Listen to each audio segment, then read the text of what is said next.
First things first, Gib, an absolute pleasure to be speaking to you here. I want to start with how are we feeling? We're just sort of a week to go until fight night. Yeah, you know what? I am just genuinely excited that the fight is happening in Doha, in Qatar. As a fighter, without the card being fully announced, things looked a bit like eerie. But you know what? I'm just excited that the event's going ahead, and I'm excited to put on a show. When do you fly out to Qatar? Hopefully this Saturday. Hopefully this Saturday. Hopefully, there's no jet lag at all by the time that it's fight night. There won't be no jet lag. I'm used to the Middle East, man. I'm used to the Middle East, so there won't be any jet lag. Wonderful. Obviously, you look at the card. At the moment, it's obviously stacked with big names. For you Mm. personally, how does it feel to sort of top the bill of such a historic event? Stacked with big names. Interesting. Interesting.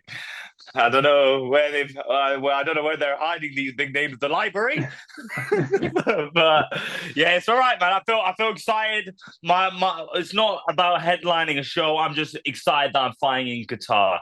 That's the main thing. I'm excited that I'm fighting in a new country, a new place. So I'm excited that I'm fighting the best from Misfits. And once I be the best, I'm kind of done with the rest.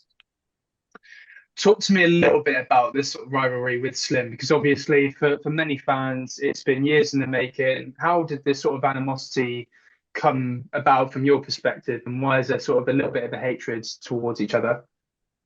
To me, there's no rivalry. There's just me having my career, and I could see that he's another fighter that was maybe envious. That's the way that I could see it. But it's a good clash of styles.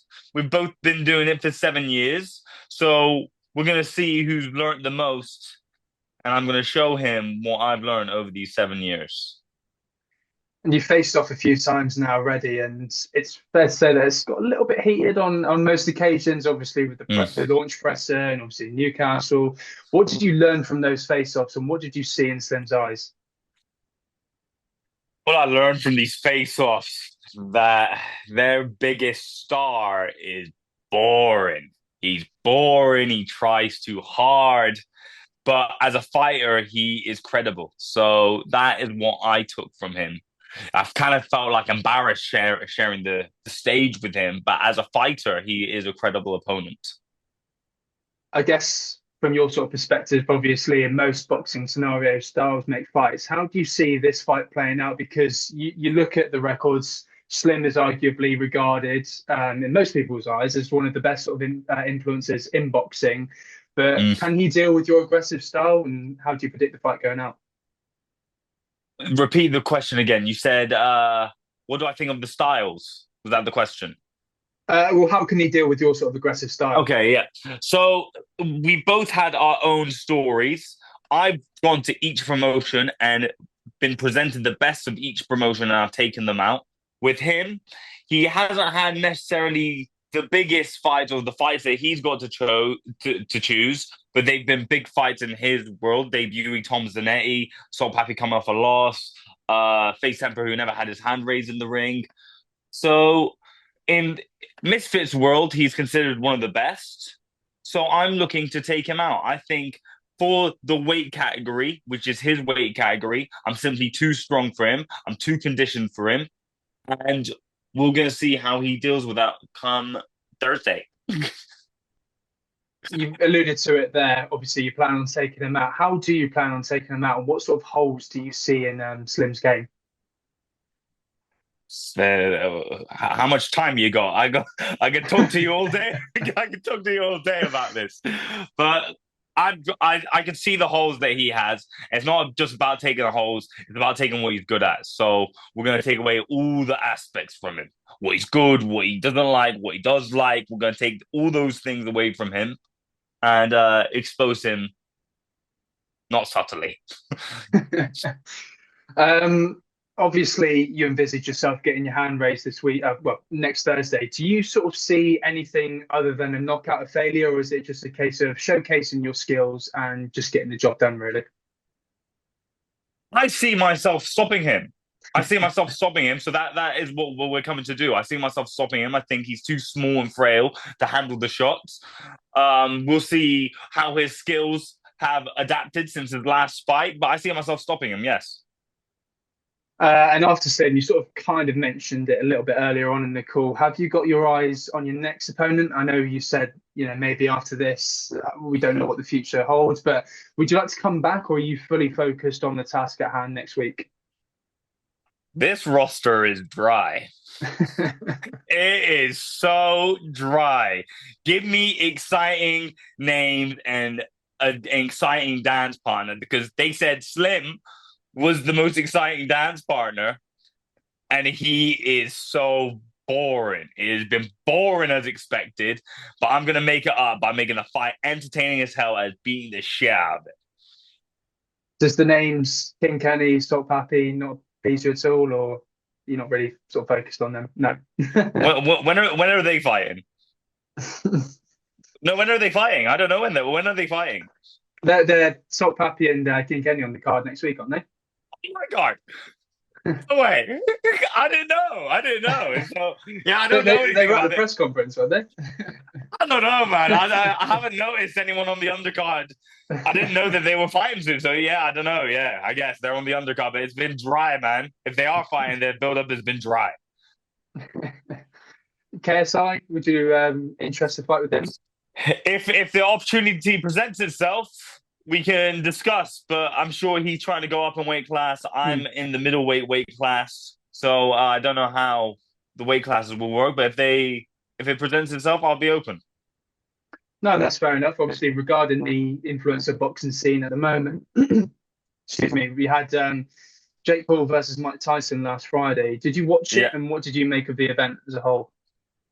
I didn't watch it live, but I saw the highlights, and it was a spectacle. It was a great spectacle. I thought Netflix did a good job with the show. I saw even like the animations before the fight, the walkouts. I liked all of it, man. It was a proper show, right? It was a proper show. Maybe the fight was a bit lackluster, but I don't know what people want. Do people want Mike Tyson knocked out, or do they want? I don't know. It looked like an exhibition, right? That's what I thought. Yeah, absolutely. And obviously, you look at Jake Paul with regards to the YouTuber turn boxer type storyline. What do you make of his rise, and is he a good thing for influencer boxing? Yeah, 100%. It's a great story. The promoters have put the right money to help him with the promotion. So yeah, I like it. I like it a lot. And with the Supercard next week, obviously with Misfits, they just sort of continue to create these blockbuster pay-per-view events. And they just announced Tommy Fury versus Darren Till recently. Yeah. What do you make of that fight, and how do you see that one playing out? Tommy Fury versus Darren Till. I thought Tommy Fury's main thing was like, Jake, you fight washed up MMA fighters. So yeah. So I don't understand. Like, what's Tommy Fury's goal? Yeah. Paydays, Yeah, I guess. Paydays, yeah, I guess. But yeah, I thought he was meant to be a pro. I don't know. Yeah, it just looked odd. No? Am I wrong? That's your opinion. You're entitled to it. No, So I'm asking. I didn't know yours. Like, I don't understand Tommy Fury's. So let's say they're paydays, right? Mm. But like, what you trying to achieve, like boxing wise? Like, okay, so with influencers, everyone's trying to prove that they're the best influencer. So you've beaten the influencers now. You said you're the one that stands out from all of us. You're the pro. So what? What now? No, that is a very fair point. So I guess you see him beating Dan Till. Get your money. I respect it. Get your money, but like it's what you say one thing, you do another. Those kind of things. So sort of, do you see him beating Darren Till with ease on January then? He should do no. If he's the pro boxer, he should do no.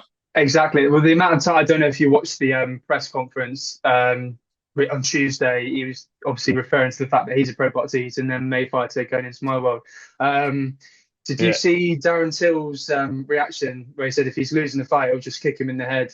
And then obviously it sparked Don Yeah, Fury throwing water at him. I think exact words were, "When you're beating me, I'm gonna kick you in the head." So he essentially admitted that he's gonna lose. Yeah, exactly. So he's sort of planning on to go not Dylan Dennis style, because obviously Dylan Dennis sort of just shot for the takedown against Logan Paul, but sort of bringing out the MMA moves. But seems like Yeah, he's happy to risk disqualification, but uh, that's just entertainment. I guess. Yeah, um, just a little bit cautious of the time here. So last thing for me, I spoke to Slim a few weeks back now, and he I'm had so sorry that you had to deal with that. I'm he was so he was very sorry. confident. He had a little message for you, and I'll read the exact quote now. Yeah. I know he's scared. Trust me, man. I read body languages. He's terrified. He never wanted to fight me. I know he's working extremely hard. I rate his work ethic. He's got a great work ethic, but it's going to take a lot more than work ethic to beat me. So, Gib, I hope you're ready, man. And I hope your corner brings a nice pillow for him because he's going to hit the canvas and it's going to be very bad for him.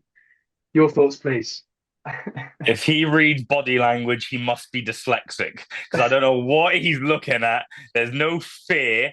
And I know that when he saw me in the press conference that it was completely different. He built an image in his head, which is not reality. And come next Thursday, he will see who the better fighter and who the better boxer is. Strong words there. And what's your final message to the Gib fans tuning in next Thursday? Be excited, man. Come and take out the Misfits best fighter Thursday, the 27th, I think. The 27th. And yeah, come watch me in Qatar. I'm very excited.